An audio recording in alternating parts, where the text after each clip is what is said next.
Well, hello there, everybody, and welcome back into this lecture. Now, in this lecture, we're going to see how you can check for plagiarism for any text that you write. Now, like I said, in order for this particular book to be copyright free and to make sure that no problem arises in the future, you have to do these tests. And also, you also have to check for plagiarism if you want to. We're going to get to that later. I'm going to tell you why if you want to. We're going to do an experiment and you're going to understand why. But as far as the AI content test, the test detectors, there's a lot of them out there. But in my opinion, I prefer using a lot of them. I prefer using from 3 to 4. So I'm going to open this one in a new tab, this one as well. And here I have this one as well. And so I'm going to open all 3 of them, right? Let me just check if all of these are the ones that I'm using. Yeah, so this is good. Now we have opened up all the ones that are necessary. Okay, so this one I need to log into my account. And this one is a writer.com. Even writer.com, they created this AI detector test to kind of basically say, okay, we're gonna compete against this wave. We're gonna hold you back. But I mean, it's not happening, It's not happening. There's nothing standing in front of this wave of ChatGPT, and I believe in the future it's gonna be democratized. And Quora is already doing that. I mean, I'm a Quora blogger. I blog on Quora for every day. And just this past week, I got about 17,000 views for my Quora content. And look at this, ChatGPT AI bot. Even Quora give you access to now answer questions or to post on Quora using a ChatGPT bot that they have integrated inside of Quora. Now, that's a smart move because let me tell you, if you're going to try to police this stuff, it ain't happening. All right, so actually I'm going to use writer.com and this website, crossblag.com, and content@scale.ai. Now, of course, this one right here, Crossblag, now they're going to give me only 10 credits, okay? But for the other ones, they're going to give me all the credits in the world, okay? But I'm going to share the links with you in the resource section of this particular course right here. But I want to tell you something. This one is special. The reason why it's special is actually it tells you the percentage of content that is human from the content that is AI. But most importantly, it tells you which content is AI generated. So if it tells you, for example, that a content is 20% AI, 80% human, it's going to point to the content that you should change, which is good. But they've made it paid now. They only give us available 10 credits, which is not bad, all right, considering the fact that you can run 10 credits on this.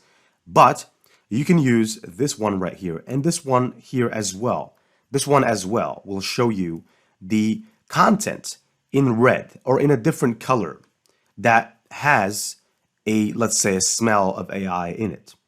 Now, if we want to basically do the test, well, first of all, here we were in the introductory chapter. And so we've already written the chapter using ChatGPT. So let's just go, right? Book brainstorming ideas. Now that's why it's useful to name your chat because see now I was in a different chat and when I came back, I just easily could just go back to where I was. And now I don't have to tell ChatGPT to start all over because the chat is exactly what I want it to be. Now I'm going to copy the introductory chapter that we wrote and I'm just going to go back. Now let's start first with writer.com's AI content detector. I'm going to paste this in, except for the fact that when you paste it on writer.com, they're going to tell you that you have a limit of 1,500 characters. So we're going to have to remove some parts. So I'm going to remove a paragraph and I'm going to click Analyze Text.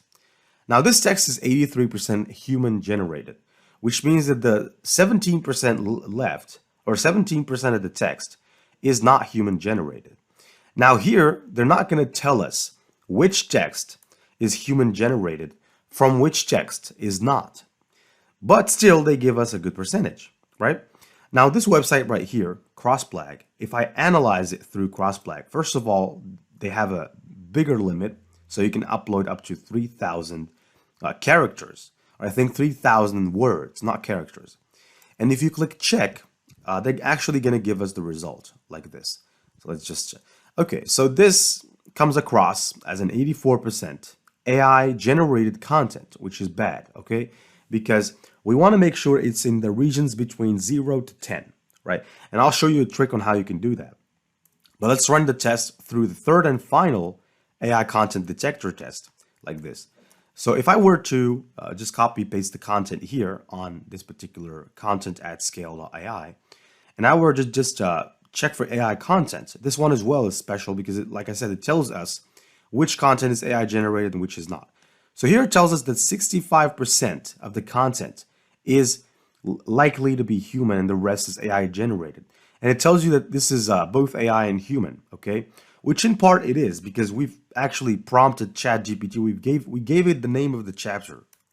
So actually, as a rule of thumb, the bigger the prompt, the more ChatGPT is going to be able to generate a more human-like answer. Let me explain myself. When you say, for example, hi, I want you to generate, a blog post titled like this, for example, 10 best tips to increase strength. Actually, increase is not like this. Increase strength. And I want you to be very specific and to use the focus keyword, increase strength, and to use the, let's pick a copywriting framework, for example, the AIDA copywriting framework to make the message of the blog easier to understand and to write an FAQ of 5 questions and answers. Now, if I were to just click enter like this, now see this prompt is big, okay? So this prompt is bigger. Now, the answer that it's gonna give us is gonna sound more human. If this prompt was any bigger than this, if we gave it more detail, the more detail we give ChatGPT, the more it's gonna sound like you. Because all the detail in the answer were initiated by you. Now, in my case, I'm going to stop generating this answer because I don't actually need it. I just wanted to make a point across from to make sure that you guys and girls understand how ChatGPT functions. Now, this result is not good, but how do we change this? How do we make this less robotic, more human? And that's exactly what we're going to see in the next lecture, which is a very interesting chapter.